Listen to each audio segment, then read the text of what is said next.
ఓం గంగణపతే నమ ఐం సరస్వత్యే నమ శ్రీమాత్రే నమ ద్రాం దత్తాత్రేయాయ నమ ఓం శరవణ భవాయ నమ ఓం నమ శివాయ శివాయ గురువే నమ క్లీం కృష్ణాయ గోవిందాయ గోపీ జనబలవాయ శ్రీకృష్ణ పరబ్రహ్మణే నమో నమ ద్రాం దత్తాత్రేయాయ నమ శ్రీరామ జయ రామ జయ జయ రామ రామాయ నమో నమ క్రీం క్రీం మహాకాళికాయ నమ. యూట్యూబ్ ప్రేక్షకులకందరికీ కూడా నమస్కారం అండి. నేను పాలపర్తి గురునాశన్మ జ్యోతిష్యం వాస్తు సిద్ధాంతని మీకంతా కూడా గోచారీత్యా గ్రహాల యొక్క స్థితిగతి కలయిక వాటి ప్రభావం అంతా కూడా మేషాది ద్వాదశ రాశుల వాళ్ళకి ఎటువంటి ప్రభావం చూపిస్తున్నాయి అంతా కూడా విశ్లేషణ చేయడం జరుగుతుంది. ఈ రోజున మనం చెప్పబోయే విషయం ఏంటిదంటే ప్రధానంగా గృహయోగాలు. మేషాది ద్వాదశ రాశుల వాళ్ళకి ఎటువంటి పరిష్కారం చేయడం వల్ల శీఘ్రంగా గృహయోగాలు సిద్ధిస్తాయి. తీరని కలగా ఉన్న గృహయోగం అంతా కూడా స్వగృహయోగం అంతా కూడా ఏ యొక్క దశలో అంతా కూడా రావడానికి ఆస్కారం ఉంటుంది. ఏ గ్రహం అంతా కూడా కారకత్వాలుగా గృహయోగం చెప్పడం జరుగుతుంది.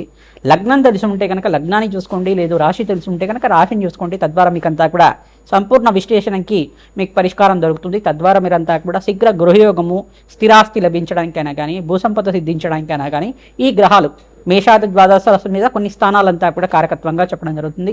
ప్రధానంగా అంగారకుడు గృహయోగానికి కారణంగా చెప్పడం జరుగుతుంది. ప్రధానంగా భూసంపద సిద్ధించాలన్నా, స్థిరాస్తి లభించాలన్నా, భూసంపదమైన వ్యాపారాలు చేయాలన్నా, ప్రధానంగా గృహయోగం సిద్ధించాలన్నా జాతకరీత్యా మనకి చతుర్థ స్థానం కేంద్రంగా చెప్పడం జరుగుతుంది. మరియు దశమ స్థానము, నవమ స్థానం కేంద్రంగా చెప్పడం జరుగుతుంది.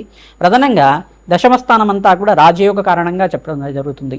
నవమ స్థానం అంతా కూడా పితృస్థానము, పూర్వపుణ్యస్థానం అని చెప్పేసి చెప్తుంది. ప్రధానంగా పూర్వీకుల నుంచి వచ్చిన స్థిరాస్తి కానీ, పూర్వీకుల నుంచి తరతరాలుగా వచ్చిన గృహయోగం కానీ అది ఇవన్నీ కూడా మీకు సంక్రమించడం కానీ జరుగుతూ ఉంటుంది. తద్వారా మీకు ఈ యొక్క గృహయోగానికి అంతా కూడా స్థిరాస్తి లభించడం కానీ, స్వగృహం కొనుక్కోవడం కానీ, అమ్మడం కానీ చేయడం కానీ ఈ యొక్క గ్రహకారకత్వాలుగా మీకంతా కూడా ఈ యొక్క స్థిరాస్తి లభిస్తుంది మరియు గృహయోగం లభిస్తుంది అంతా కూడా సంపూర్ణంగా విశ్లేషణ చేసి మీకు పరిష్కారం చెప్పడం జరుగుతుంది. ప్రధానంగా చూసుకుంటే అంగారకుడంతా కూడా భూమిపుత్రుడిగా చెప్పడం జరుగుతుంది. మరియు భూమిపుత్రుడంతా కూడా ఈ భూమికి అధిష్టాన దేవతగా ఈ యొక్క పృథ్వీనంతా కూడా పరిపాలించే విధంగా ఉంటారు. ప్రధానంగా చూసుకుంటే ఈ యొక్క మహారాజు అధిపత్యం రావాలన్నా కానీ, ప్రధానంగా రాజ్యయోగం రావాలన్నా, విపరీత రాజయోగాలు రావాలన్నా గృహయోగం సిద్ధించాలి, స్థిరాస్తి లభించాలి, ప్రధానంగా భూసంపద ఎక్కువగా ఉండాలి. తద్వారా మీకంతా కూడా రాజ్యాధిపత్యం లభిస్తుందని చెప్పేసి విపరీత రాజయోగాలు సిద్ధిస్తాయి. అనంతమైన ఐశ్వర్య ప్రాప్తి కలుగుతుంది, ధనాదాయం పెరుగుతుంది, సంఘంలో గౌరవం పెరుగుతుంది. స్థిరాస్తిని బట్టే మీకంతా కూడా సంఘంలో గౌరవం పెరుగుతుంది అన్నమాట. ప్రధానంగా చూసుకుంటే ఈ స్థానాలు చతుర్థ స్థానము, నవమ స్థానము, దశమ స్థానం కేంద్రంగా చెప్తారు. ప్రధానంగా జ్యోతిష పరిభాషలో ఈ స్థానాలంతా కూడా కేంద్రంగా గృహయోగానికి, స్థిరాస్తికి కారణమవుతుంటాయి. ప్రధానంగా మాతృమూలకమైన స్థిరాస్తి కానీ, పితృమూలకమైన స్థిరాస్తి రావాలన్నా కానీ ఈ గ్రహాలంతా కూడా యొక్కరంగా ఉండాలి. బృహస్పతి, అంగారకుడు, శుక్రుడు యొక్కరంగా ఉండాలి. ప్రధానంగా శని భగవానుడు కూడా యొక్కరంగా ఉండాలి. తద్వారా మీకంతా కూడా విపరీత రాజయోగము, ఈ యొక్క గృహయోగ సిద్ధి కానీ, స్థిరాస్తి లభం కానీ రావడానికి ఆస్కారం ఉంటుంది. ప్రధానంగా చూసుకుంటే నవగ్రహాల ఆరాధన శ్రేష్టంగా చేసుకోవాలి.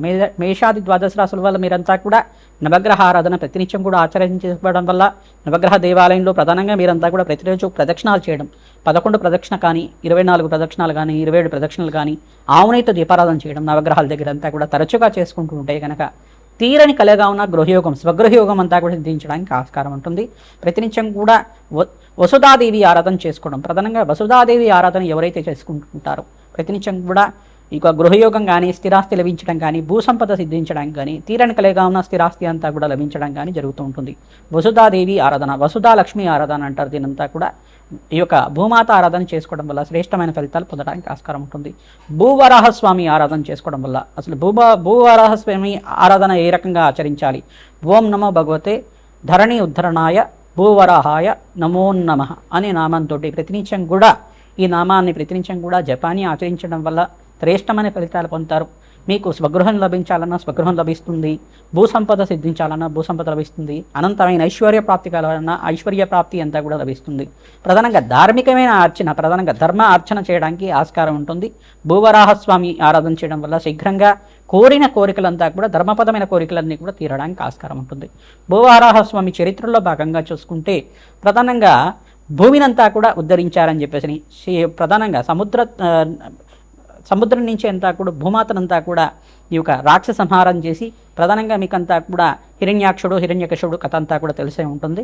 ప్రధానంగా ఈ యొక్క హిరణ్యాక్షుడు యొక్క ప్రధానంగా చూసుకుంటే ప్రహ్లాద వాళ్ళ పెద్దనాన్న అంతా కూడా చూసుకుంటే ఈ యొక్క రాక్షసుడంతా కూడా భూమిని అంతా కూడా సాగరంలో అంతా కూడా ఈ యొక్క ఒడ్డున అంతా కూడా దాచిపెట్టి ఉండడం వల్ల భూమి అంతా కూడా విలపిస్తూ ఉంటుందట. ఆ భూమాత దుఃఖాన్నంతా కూడా తీర్చడానికి సాక్షాత్ మహావిష్ణువు అంతా కూడా ఈ యొక్క బ్రహ్మ యొక్క నాసికం నుంచి అంతా కూడా అవతారంగా వచ్చారని చెప్పేసి మనకి ఇతిహాసంగా చెప్పడం జరుగుతుంది.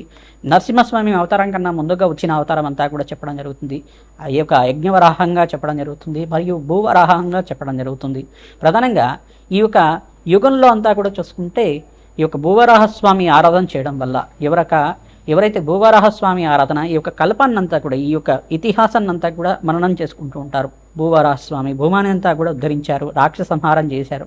తద్వారా భూమినంతా కూడా ఉద్ధరించి ప్రాణకోటినంతా కూడా రక్షించారు. మహావిష్ణువు ఆరాధనలో భాగంగా ఈ యొక్క చరిత్రనంతా కూడా ప్రతినిత్యం కూడా మననం చేసుకోవడం. ఓం నమో భగవతే ధరణి ఉద్ధరణాయ భూవరాహాయ నమోన్నమః నామాన్ని ప్రతినిత్యం కూడా జపాన్ని ఆచరించుకోవడం వల్ల శీఘ్రంగా గృహయోగం సిద్ధించడానికి కానీ, కార్యసిద్ధి కలగడానికి కానీ, తీరని కోరికగా ఉన్న స్థిరాస్తి లభించడం కానీ, భూసంపద సిద్ధించడం కానీ జరుగుతూ ఉంటుంది.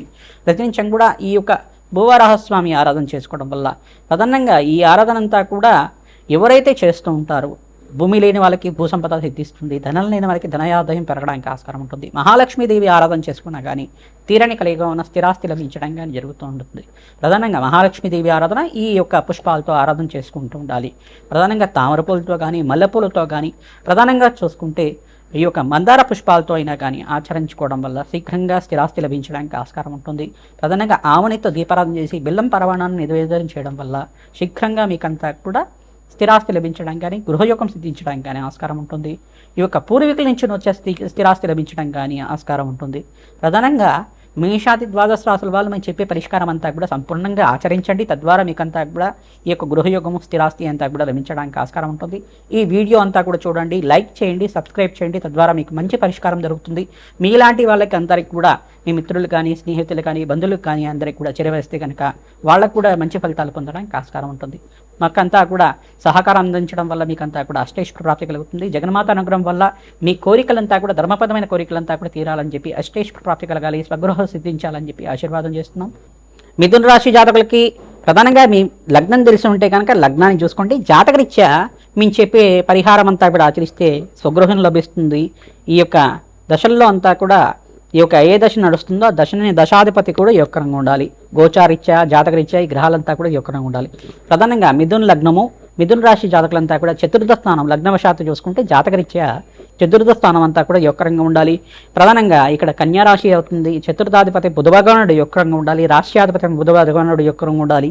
ప్రధానంగా నవమాధిపతి యొక్కరంగా ఉండాలి. జాతకరీత్యా మీకంతా కూడా ఇక్కడ శని భగవానుడు మరియు శుక్రుడు, అంగారకుడు అంతా కూడా యొక్కరంగా ఉండాలి. ఈ గ్రహాలే మీకంతా కూడా గృహయోగానికి కారణమవుతారు. ప్రధానంగా స్థిరాస్తి లభించాలన్నా, పూర్వీకుల యొక్క స్థిరాస్తి అంతా కూడా మీకు రావాలి అన్నా, మీరు పిత్రార్జితంగా ఉన్న స్థిరాస్తి లభించాలన్నా, లేదు మీరు సొంతంగా సంపాదించాలన్నా కానీ ఈ యొక్క గ్రహాలంతా కూడా అనుకూలతగా ఉండాలి. ప్రధానంగా పూర్వీకుల యొక్క ఆస్తి రావాలన్నా కానీ సూర్య భగవానుడు అనుగ్రహం శీఘ్రంగా ఉండాలి. ప్రధానంగా మీకు అంతా కూడా మాతృమూలకమైన స్థిరాస్తి లభించాలన్నా చంద్రభగవానుడు అనుగ్రహం శీఘ్రంగా ఉండాలి. ఈ గ్రహస్థితి అంతా కూడా చూసుకుంటే శుక్రుడు అంతా కూడా రాజయోగ కారణంగా ఉంటారు. భోగభాగ్యమైన జీవితం జీవించాలన్నా, రాజభోగాలు అనుభవించాలన్నా, రాజ్యాధిపత్యం లభించాలన్నా శుక్రుడు బృహస్పతి యొక్కరంగా ఉండాలి. అంగారకుడు యొక్కరంగా ఉంటే భూసంపద లభిస్తుంది, స్థిరాస్తి లభిస్తుంది. చతుర్థాధిపతిని బుధ భగవానుడు యొక్కరంగా ఉంటే శీఘ్రంగా గృహంలో స్థిర నివాసంగా ఉండడానికి ఆస్కారం ఉంటుంది. సొంతింటి కళ అంతా కూడా నెరవేరడానికి ఆస్కారం ఉంటుంది. ఈ గ్రహాలకంతా కూడా శనీశ్వరుడు, బృహస్పతి, శుక్రుడు, అంగారకుడు, సూర్య భగవానుడు మరియు చంద్ర భగవానుడికి అంతా కూడా చూసుకుంటే నవగ్రహ శాంతి పూజలు తరచుగా ఆచరించుకోవడం, 3 నెలలకు ఒకసారి చేసుకుంటూ ఉండడం, ఆ గ్రహాలకంతా కూడా గ్రహదేవతల ప్రీతికరంగా నవగ్రహ అభిషేకాది కార్యక్రమాలు ఆచరించుకోవడం, ప్రధానంగా పరమేశ్వరుడికంతా కూడా ప్రీతికరంగా ప్రతినిత్యం కూడా ప్రదోషకాలంలో ఈ యొక్క అభిషేకాలంతా కూడా విశేషమైన ద్రవ్యాలతో చేసుకుంటూ ఉండాలి. చెరుకు రసంతో అభిషేకం చేయడం, తేనెతో అభిషేకం చేయడం, ఆవునేతో అభిషేకం చేయడం వల్ల గృహయోగం సిద్ధించడానికి ఆస్కారం ఉంటుంది. శీఘ్రంగా వివాహాది శుభకార్యాలు జరుగుతూ ఉంటాయి. అష్టైశ్వర ప్రాప్తి కలగడానికి ఆస్కారం ఉంటుంది. ధనధాన్యాది సమృద్ధి కలుగుతుంది. సొంత ఇంటి కళ అంతా కూడా తీరని కళగా ఉన్న సొంత ఇంటి కళ అంతా కూడా నెరవేరడానికి ఆస్కారం ఉంటుంది. ప్రధానంగా వ్యాపారంలో మార్పులు జరగడానికి ఆస్కారం ఉంటాయి. మీకంతా కూడా అష్టైశ్వర ప్రాప్తి కలగాలన్నా మహాలక్ష్మీదేవి ఆరాధన విశేషంగా శ్రీసూక్త విధానంగా అంతా కూడా వేద పండితులతో ఆచరించడం వల్ల మీకంతా కూడా లక్ష్మీ కుబేర శాంతి హోమాది కార్యక్రమాలు కానీ, బగలామికి శాంతి హోమాది కార్యక్రమాలు కానీ, మహాకాళి మూలమంత్ర సహితంగా యజ్ఞాలు హోమాది కార్యక్రమం కానీ మీకంతా కూడా జపాలు ఆచరించడం వల్ల ప్రత్యంగరదేవి హోమాది కార్యక్రమాలు కానీ ఆచరించడం వల్ల శత్రుబాధలు కోర్టు కేసుల నుంచి బయటపడి మీకంతా కూడా స్థిరాస్తి అంతా కూడా లభించడానికి ఆస్కారం ఉంటుంది. ఇక్కడ శనీశ్వరుడు రాహు కలియిక కానీ శనీశ్వరుడు కేతు కలియిక కానీ అంగారకుడు రాహు కలియిక కానీ కొన్ని దుస్థానంలో అంతా కూడా ఉంటే కనుక ఈ షష్ఠస్థానము అష్టస్థానం అని చెప్పేసి అంటారు. షష్ఠష్టకాల్లో దుష్టగ్రహాలు అంటే ప్రధానంగా చూసుకుంటే దుర్గ్రహాలంతా కూడా ఉంటాయి కనుక పాపగ్రహాలంతా కూడా ఉంటాయి కనుక ఆ గ్రహ దోషాలంతా కూడా ప్రభావం జీవితం మీద ఉంటుంది కాబట్టి దుర్స్థానం అంటారు దాన్నంతా కూడా. ఈ యొక్క దుస్థానంలో అంతా కూడా గ్రహస్థితి ఉంటాయి కనుక మీకు దోషకారిగా ఉంటుంది. తద్వారా మీకంతా కూడా పరిహారం చేసుకోవడం వల్ల శీఘ్ర ఫలితాలు పొందుతారు. కూష్మాండ దానాన్ని దానం చేసుకోవాలి. మీకంతా కూడా అష్టైశ్వర్య ప్రాప్తి కలగడానికి ఆస్కారం ఉంటుంది. తద్వారా మీకంతా కూడా శీఘ్రంగా స్వగృహయోగము స్థిరాస్తి అంతా కూడా లభించడానికి ఆస్కారం ఉంటుంది. శ్రీమాత్రేయ నమః. దత్తాత్రేయ నమః.